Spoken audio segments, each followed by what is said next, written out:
నిమీలిత నేత్రద్వయం, శ్రవణంతో దృశ్యం, వీణులతో వీక్షణం, వసంతవల్లరితో సుసాధ్యం. వసంతవల్లరికి స్వాగతం. ఈనాటి వసంతవల్లరిలో సుప్రసిద్ధ కథా రచయిత, సినీ రచయిత, కేంద్ర సాహిత్య అకాడమీ అవార్డు గ్రహీత స్వర్గీయ పాలగుమ్మి పద్మరాజు గారు రచించిన కథ దారి తప్పిన బస్సు వింటారు.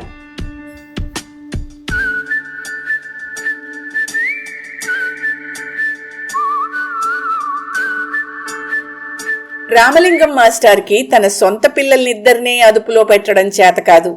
ఆయన కర్మానికి 25 మంది కోతిమూకని ఎక్స్కర్షన్ తీసుకెళ్లాల్సిన పని పడింది.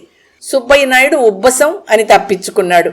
వెంకట్రెడ్డి తన పెళ్లానికి పురుడొచ్చే రోజులని సెలవు పెట్టాడు, పెద్ద ఆయనే నొప్పులు పడవలసినట్టు. రామకృష్ణ చౌదరి ట్రాన్స్ఫర్ చేయించుకున్నాడు దసరా సెలవులు మొదలయ్యేసరికి. బుల్లిపాలెం ప్రాథమిక పాఠశాల మాస్టర్లలో మిగిలింది తను హెడ్ మాస్టరు. పులి మీద పుట్రలాగా ఈ అంతర్జాతీయ శిశు సంవత్సరం ఒకటి వచ్చి పడింది. ఈ కుర్రకుంకల్ని హంపి తీసుకుపోవాలట. అక్కడి శిథిలాలు చూసి గతించిన విజయనగర సామ్రాజ్యం తాలూకు గొప్పతనం అవగాహనం చేసుకుంటారట. పుస్తకాల్లో బొమ్మల్లో శిథిలాలున్నాయి, వాటి వర్ణనుంది. ఆ చరిత్ర అంతా స్పష్టంగా రాసుంది. చదువుకుని అడవకూడదు. ఏమిటో రకరకాల కొత్త సిద్ధాంతాలు వచ్చి పడ్డాయి విద్యా విధానంలో. మాస్టర్ల చావుకి ఒక్క కుర్రరాక్షసి వీపు చిట్లయ్యడానికి వీల్లేదు కదా. ఏమైతేనే ఈ అధిక మాసపు తద్దినం తనకి తప్పలేదు. ఉదయం 8ంటికి బుల్లెపాలెం నుంచి బయలుదేరవలసిన టూరిస్టు బస్సు స్కూల్ దగ్గరకు వచ్చేసరికే 10:30 అయింది. పిల్లల్ని, వాళ్ళ పెట్టే బేడల్ని, వంట మనిషిని, సామగ్రిని ఎక్కించి బస్సు కదిలేసరికి 11:30. బస్సులో రేడియో ఉంది. అందులోంచి సినిమా పాటలు వస్తున్నాయి. ఇష్టప్పగాడు మరో 4 నడుస్తున్న బస్సు మధ్య నిలబడి గంతులు. సరే, పడిపోతే బస్సు లోపలేగా పడేది. రామలింగం మాస్టర్ సీట్లో వెనక్కి జార్లబడి కళ్ళు మూశారు. 40-50 మంది సంతగోల చేస్తున్న క్లాసులోనే గుర్రు పెట్టి నిద్రపోగల యోగ సాధన ఆయనకుంది. పైగా బస్సు ఇంజన్ మోత జోకొడుతోంది. కిటికీలోంచి చల్లని కొండగాలి వీవన వీస్తోంది. మాస్టారు నిద్రపోయారు. బస్సు ఆగిన కుదుపుకి మాస్టారు ముందుకి పడబోయి మేలుకుని నిలదొక్కున్నారు. పిల్లలు బిలబిల గంతులేస్తూ దిగిపోయారు. వంటవాడు జంబుకానాలు దారి పక్కన పచ్చిక మీద పరిచాడు. రామలింగం మాస్టార్కు ఒకటే కంగారు. ఈ కొండదారుల్లో ఎక్కడ ఎవరు తప్పిపోతారో, ఎవరు పారిపోతారోనని. దిగే పిల్లల్ని తిరిగి లెక్క పెట్టారు మాస్టారు. కిష్టప్ప ఒక కొండ కొమ్మ మీదికి ఎక్కుతూ ఉంటే సుబ్బిగాడు, వెంకటం, గౌరీ వెంటపడుతున్నారు. మాస్టారు అరిచారు, అలాంటి కోతి పనులు చెయ్యొద్దని. ఈ కిష్టప్పగాడు కేవలం కిష్కిందాపురి అగ్రహారీకుడు. వాడు ఈ కోతి మూకకి లీడర్ కూడాను. వాణ్ణి ఓ కంట కనిపెట్టి చూడకపోతే కొంప మునుగుతుంది. ఆయన, వంటవాడు, డ్రైవరు తలో మూల నుంచి తరిమి మేకల మందని మైదానంలోకి చేర్చినట్టు పిల్లలందరినీ జంబుఖానాల మీదకి చేర్చేసరికి తలప్రాణం తోక్కొచ్చింది. ఆ తర్వాత వాళ్ళకి బిస్కెట్లు, కూల్ డ్రింక్సు సరఫరా. పర్వాలేదనుకుని మాస్టారు రవంత ఈతి బాధ తీర్చుకోవడానికని ఓ బండరాతి పక్కకి వెళ్ళి తిరిగొచ్చేసరికి కిష్టప్ప మరో 4 గల్లంతు.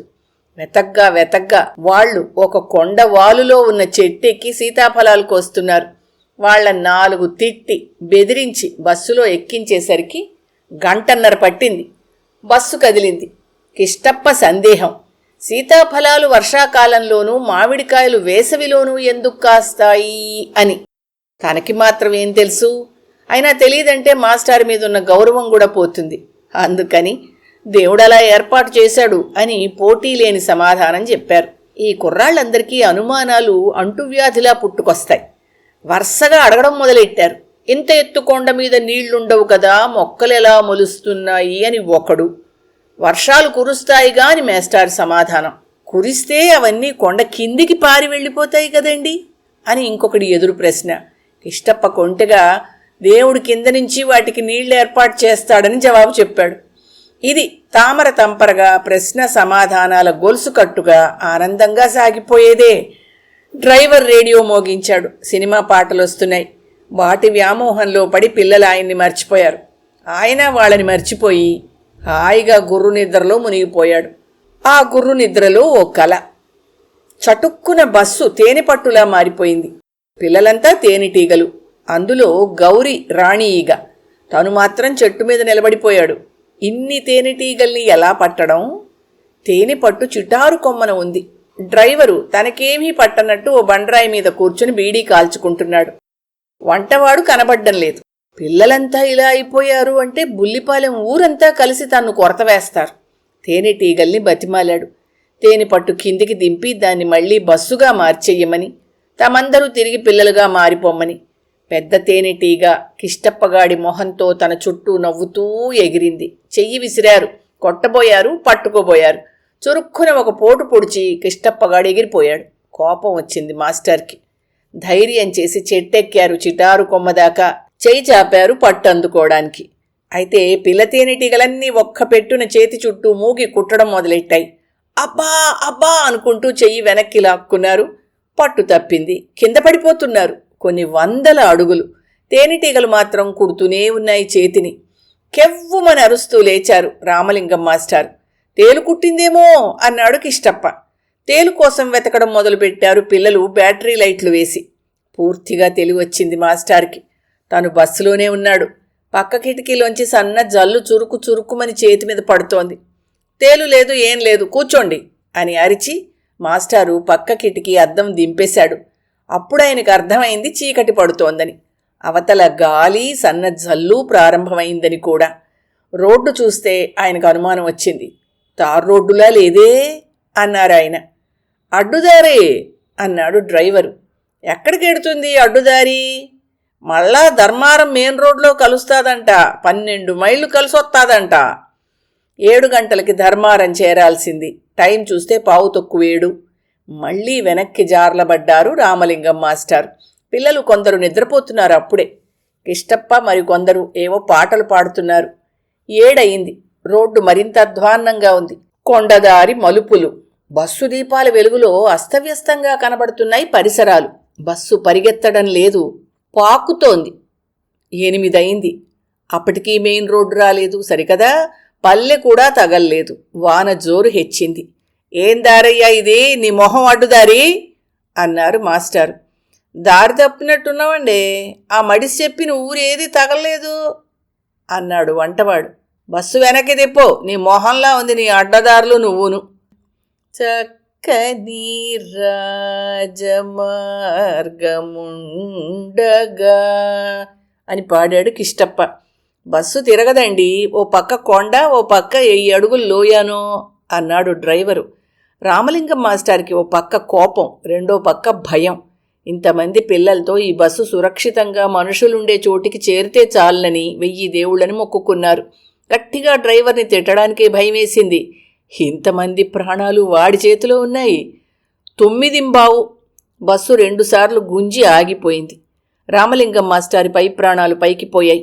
ఇప్పుడేమిటి గతి? డ్రైవర్ బానెట్ ఎత్తి బ్యాటరీ లైట్ల సహాయంతో ఇంజన్ చూస్తున్నాడు. నిద్రపోతున్న పిల్లలంతా మేలుకున్నారు. ఆడపిల్లలు, మగపిల్లల్లో పిరికివాళ్లు ఏదో పెద్ద ప్రమాదం జరగబోతున్నట్టు వణికిపోతున్నారు. కిష్టప్ప, సుబ్బు బస్సు దిగారు.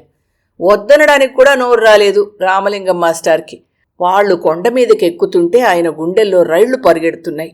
మాస్టారు, అదిగో ఏదో దీపం అండి, పెద్ద ఇల్లులా ఉంది అని అరిచాడు కిష్టప్ప. బిలబిలమంటూ పిల్లలంతా దిగారు. పిరికి వాళ్లు ధైర్యవంతుల చేతులు పట్టుకున్నారు. చీకట్లో ఎక్కడ తప్పిపోతాము అన్నట్టు. కిష్టప్ప, సుబ్బు కొండ దిగి వచ్చారు. మాస్టారు, ఈ మలుపు తిరిగితే ఏదో ఇల్లుందండి, దీపం ఉంది లోపల అన్నాడు కిష్టప్ప. బస్సుకేమైంది అని అడిగారు మాస్టర్. డెల్కోలోకి నీళ్ళు వెళ్ళిపోయాయి, ఈ వాన్లో కదలదు అన్నాడు డ్రైవర్. మాస్టర్ అనుమతి కోసం చూడకుండా కిష్టప్ప బ్యాటరీ లైట్ల సహాయంతో మిగతా పిల్లలకి దారి చూపిస్తూ నడిచాడు. మాస్టారు అనుసరించక తప్పలేదు. అదృష్టవశాత్తు వాన జోరు కొంత తగ్గింది. విరిగి తుప్పు పట్టిపోయిన గేటు తోస్తే కిర్రుమంటూ తెరుచుకుంది. ఎండిపోయిన పచ్చిక జోళ్ల కింద పరపరా నలుగుతోంది. దారంటూ లేదు. పాచిపట్టిన రాతి మెట్లెక్కి తలుపు తట్టాడు. రామలింగం మాస్టారికి ఇంత వాన కురిసినా మెత్తబడిన ఎండు పచ్చిక విచిత్రంగా తోచింది. బ్యాటరీ లైట్ వేసి చూశారు. రంగు పచ్చగానే ఉంది. ఆయనకు భయం లాంటి ఆశ్చర్యం కలిగింది. తలుపు బాధగా తెరుచుకుంది. వయస్సు చెప్పడానికి వీల్లేని ఒక వ్యక్తి చేత్తో హరికెన్ లాంతర్ పట్టుకుని గుమ్మంలో నిలబడ్డాడు. బస్సు దారి తప్పింది. ఈ పక్క సందులో ఆగిపోయింది. బాగోయేదాకా మేమిక్కడ ఉండొచ్చా అని అడిగాడు కిష్టప్ప. వ్యక్తి సమాధానం చెప్పలేదు సరికదా, గుమ్మంలోంచి తప్పుకోలేదు. అయ్యా, తమరు కాస్త అనుగ్రహించాలి, పిల్లలు, బయట వాన అన్నారు మాస్టర్. అప్పటికీ ఆ వ్యక్తి తప్పుకోలేదు. కిష్టప్ప ధైర్యం చేసి అతని పక్క నుంచి లోపలికి జారాడు. అతని వెనకే సుబ్బు, వెంకటం, గౌరీ జారారు. ఇంకా మర్యాద కాదన్నట్టు ఆ వ్యక్తి పక్కకి నిలబడ్డాడు. పిల్లలంతా ధైర్యం చేసి లోపలికి వచ్చారు. ఆ వెనక మాస్టారు వచ్చారు. మూగతనమేమో పాపం అన్నాడు కిష్టప్ప. వ్యక్తి అతని వంక చూశాడు. ఆ చూపుల్లో చూపున్నట్టే లేదు. పిల్లలు రవంత బెదిరి కిష్టప్ప వెనక చేరారు. ఇదే ఊరు అని అడిగాడు మాస్టారు. వ్యక్తి కళ్ళప్పగించి అరగంట చూసినట్టు చూశాడు ఆయన వంక. కిష్టప్ప చెప్పినట్టు అతడు నిజంగా మూగవాడేమోనన్న అనుమానం మాస్టారికి దృఢపడుతూ ఉండగా అతడు నోరు తెరిచాడు. దుగ్గన్న సత్రం అన్నాడు ఆ వ్యక్తి. మాస్టర్ ఆత్రంగా ఎన్నో ప్రశ్నలు అడిగారు. ఈ కొండదారి ఎక్కడికి పోతుంది? దగ్గరున్న పట్నం ఏది? ఎంత దూరం? దేనికి ఆ వ్యక్తి సమాధానం చెప్పలేదు. హరికేన్ లాంతర్ చేత పట్టుకుని తన గదిలోకి వెళ్ళిపోయాడు. లాంతర్ గుమ్మంలో పెట్టి తన మంచం మీద పడుకున్నాడు. సరే, ఈ మాత్రమైన ఆశ్రయం దొరికినందుకు సంతోషించారు మాస్టారు, పిల్లలు. డ్రైవరు, వంటవాడు పక్కబట్టలు, తిండి సామగ్రి తీసుకొచ్చారు. బుల్లిపాలెంలో తయారు చేసి తీసుకొచ్చిన సాంబారన్నం, పెరుగన్నం పిన్నలు, పెద్దలు అందరూ తిన్నారు. నీళ్ళెక్కడున్నాయని కిష్టప్ప వెళ్ళి ఆ వ్యక్తిని అడిగాడు. ఆ వ్యక్తి లేచొచ్చి లాంతర్ తీసుకుని దారి చూపించాడు. అది పెద్ద భవంతి, ఎన్నో గదులున్నాయి. అన్నీ బూజు పట్టి దుమ్ము పట్టిపోయున్నాయి. ఎంతో దూరం నడిచాక వెనక పక్క వరండాలోకొచ్చారు ఆ పిల్లలు, ఆ వ్యక్తి. అక్కడొక పెద్ద నీళ్ల కుండీ ఉంది. పక్కనే ఒక డొక్కి ఉంది.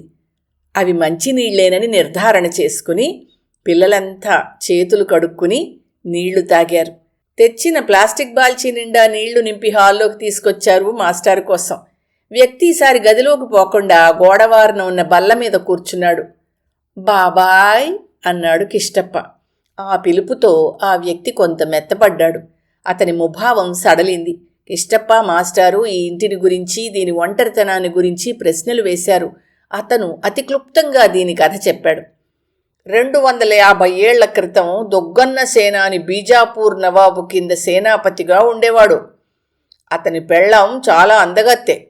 అతన్ని యుద్ధభూమికి పంపి అతని భార్యని చెరపట్టాడు.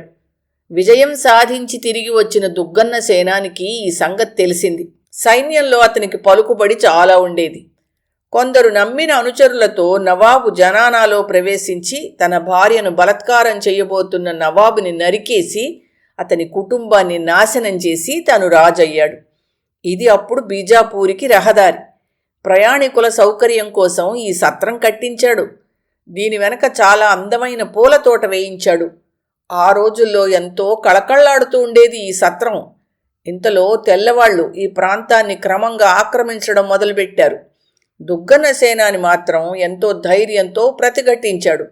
కానీ అతని భార్య, బావుమరుదులు ఎలాగా ఓడిపోతామన్న భయంతో తెల్లవాళ్లతో కుట్ర పన్నారు.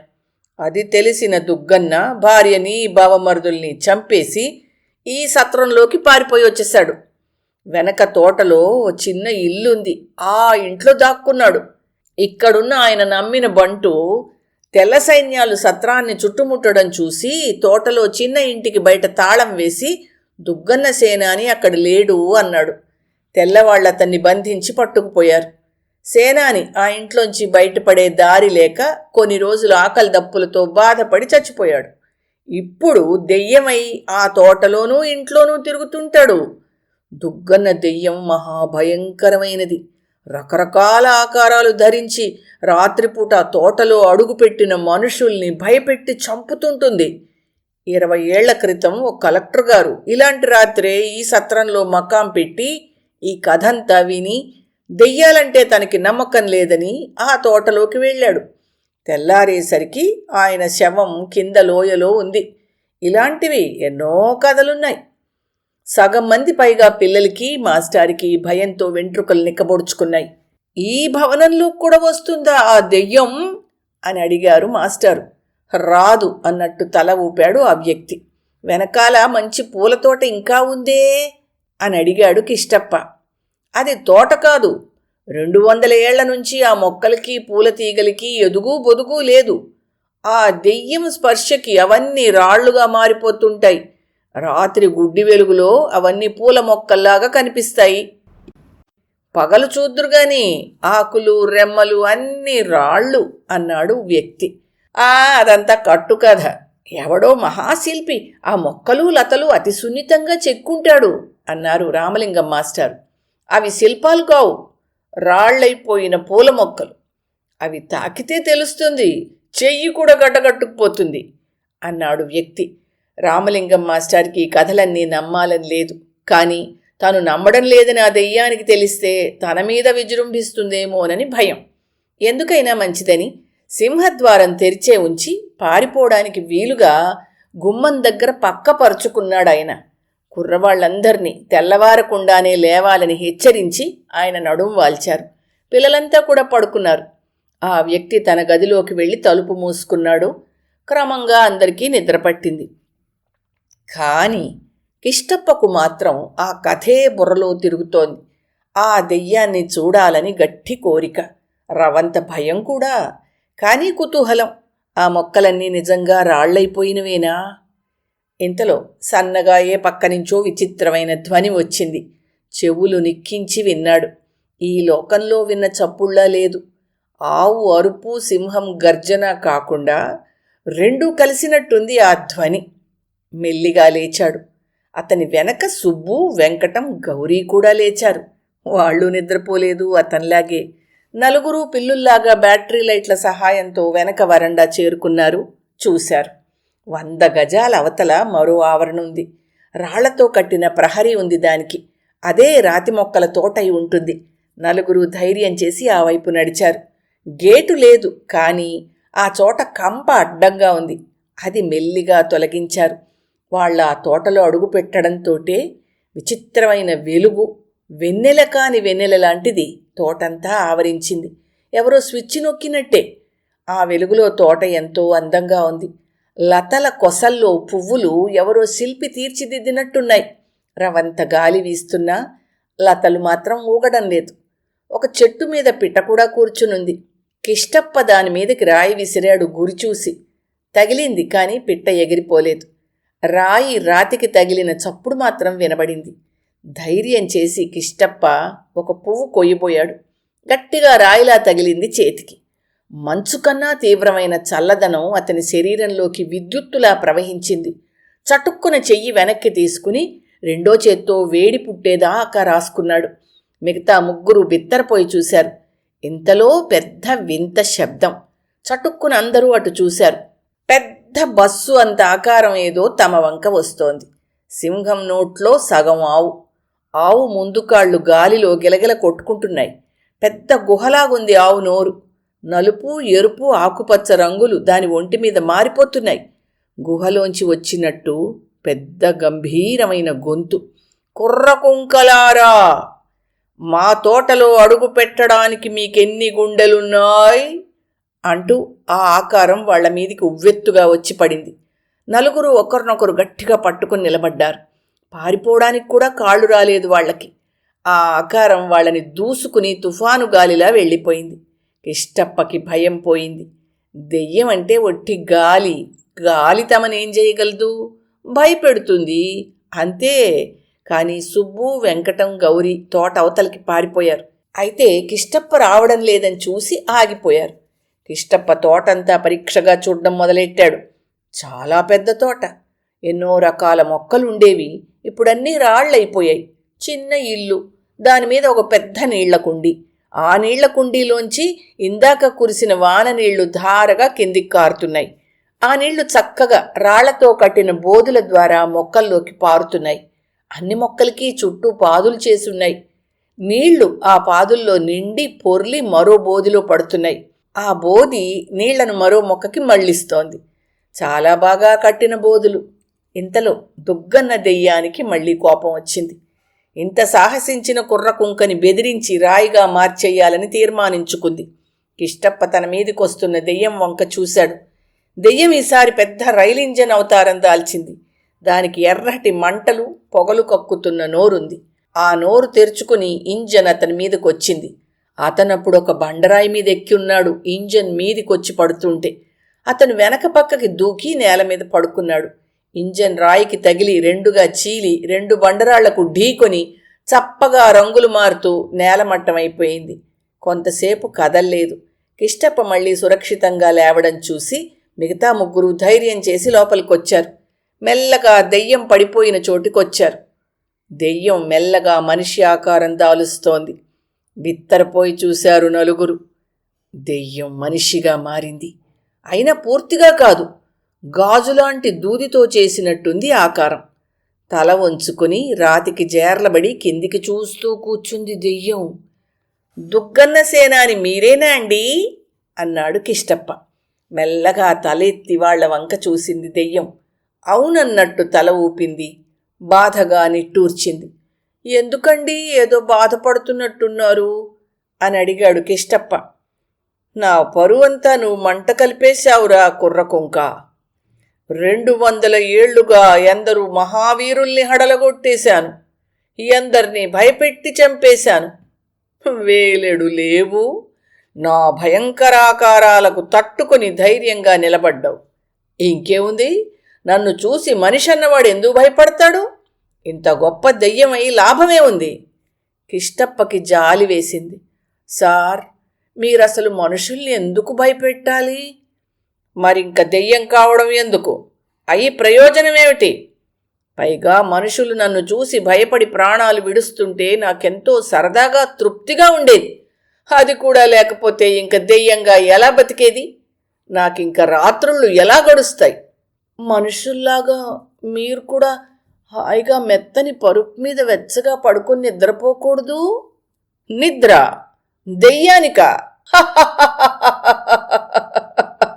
బరువుగా నవ్వి మెల్లగా అంది. నాకు వెచ్చని పరుపు ఏదో తెలుసా? ఊరి బయట ఏటి ఒడ్డున కట్టెలు పేర్చి నాకు పరుపు ఏర్పాటై ఉంది. నేను పడుకున్నాక అది అంటించాలి. ఆ వెచ్చని మంటల దుప్పటి కప్పుకొని నేను శాశ్వతంగా నిద్రపోవాలి. అంతవరకు నాకు నిద్ర లేదు, మెలకువ లేదు. నేను బ్రతికీలేను, చచ్చీలేను. చావు బ్రతుకుల మధ్య ఇలా ఊగులాడుతూ శాశ్వతంగా ఉండిపోవలసిందే. నాకీ స్థితి నుంచి విడుదల లేదు. కిష్టప్పకి మిత్రులకి కళ్ళనీళ్లు తిరిగాయి. గౌరి అంది. తాతగారు, మేం కట్టెలు పేర్చి మీకు పరుపు ఏర్పాటు చేస్తామండి. దెయ్యం ముఖంలో రవంత ఆశ, వెంటనే నిరాశ. మీ వల్ల కాదన్నట్టు తల అడ్డంగా ఆడించాడు. కిష్టప్ప అడిగాడు. సార్, మీరు బతికున్నప్పుడే చాలామందిని చంపేశారట. మరి అది పాపం కదండి? పాపం? మీరు అమాయకులు. పాపం అనే మాటే మీకు తెలుసు, అర్థం తెలీదు. అందుకే నన్ను చూసి మీరు భయపడలేదు. మీ మనసుల్లో పాపం ఉంటే మీ పెద్దల్లాగే మీరు నన్ను చూసి హడలి చచ్చిపోయి ఉందురు. 200 ఏళ్లుగా లోకాన్ని చూస్తున్నాను. అంతకంతకు పాపం పేరుకుని లోకంలో గడ్డగట్టుకుపోతోంది. స్వార్థం, దుర్మార్గం, క్రౌర్యం ఇవే లోకాన్ని నడిపిస్తున్నాయి. అనాది నుంచి అంతే. మంచితనాన్ని చంపేయడం మనిషి లక్ష్యం. మంచి మాట చెప్పినందుకేగా క్రీస్తుని శిలువ మీద చంపేశారు, మహమ్మదుని రాళ్లతో కొట్టి హింసించారు. నిన్నగాక మొన్న బాపూజీని కాల్చి చంపేశారు.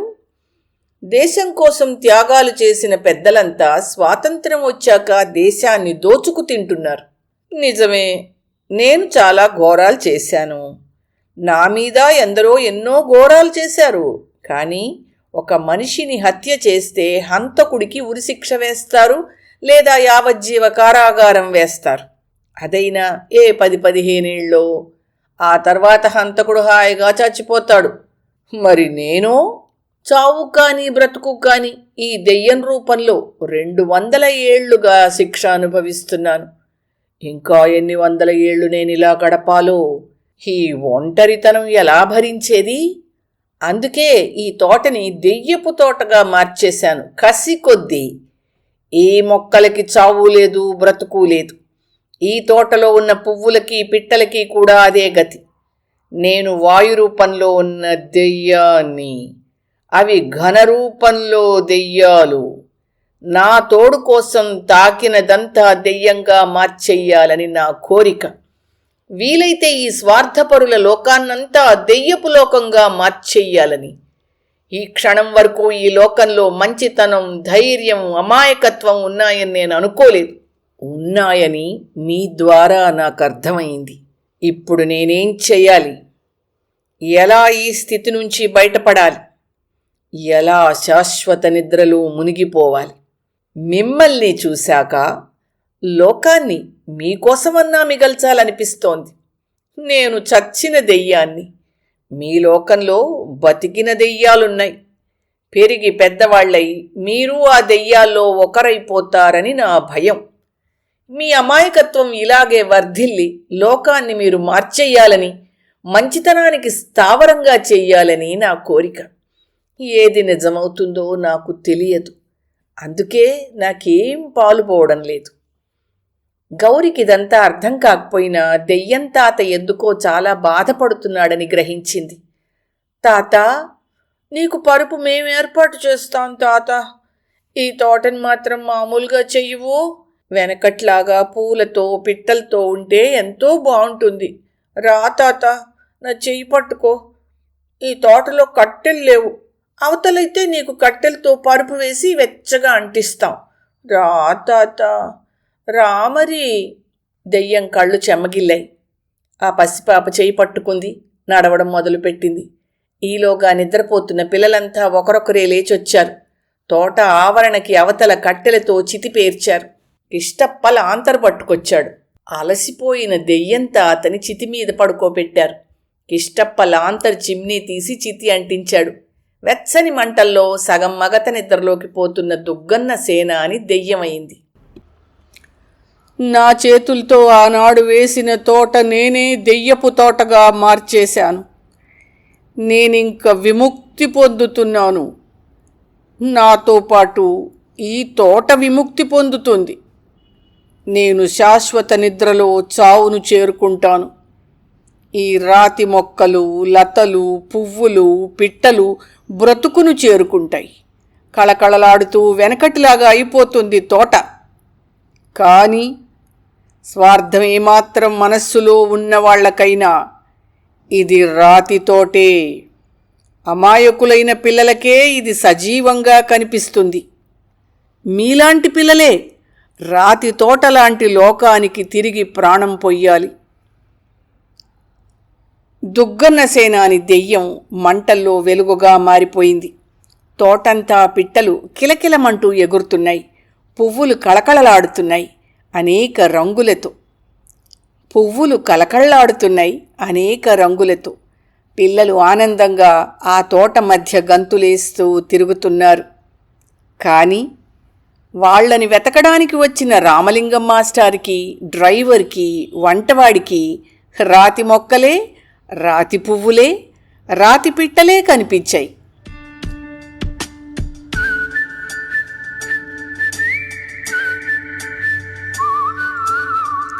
వసంతవల్లరిలో సుప్రసిద్ధ కథా రచయిత, సినీ రచయిత, కేంద్ర సాహిత్య అకాడమీ అవార్డు గ్రహీత స్వర్గీయ పాలగుమ్మి పద్మరాజు గారు రచించిన కథ దారి తప్పిన బస్సు విన్నారు. వసంతవల్లరిలో ఇవాల్టి కార్యక్రమం మీకు నచ్చిందని ఆశిస్తున్నాను. అందుకే లైక్ చేసి మీ మిత్రులకు, బంధువులకు లింక్ను షేర్ చేసి మీ అమూల్యమైన అభిప్రాయాన్ని నాకు కామెంట్ బాక్స్లో తెలియచేయమని, వసంతవల్లరికి సబ్స్క్రైబ్ చేయమని విన్నవించుకుంటూ మీ వసంతలక్ష్మి అయ్యగారికి సెలవు. మరి థ్యాంక్ యూ. వసంతవల్లరి మిత్రులు, శ్రేయోభిలాషులు, వీక్షకులు, శ్రోతలు అందరికీ ఒక విజ్ఞప్తి. గతంలో లాగానే ఎప్పటికప్పుడు నా కథలను విని స్పందన తెలియచేయమని కోరుతూ, నేను చదివిన కథ మీకు బాగా నచ్చినట్టయితే తప్పకుండా హైప్ ఆప్షన్ నొక్కి నన్ను ప్రోత్సహిస్తారు కదూ.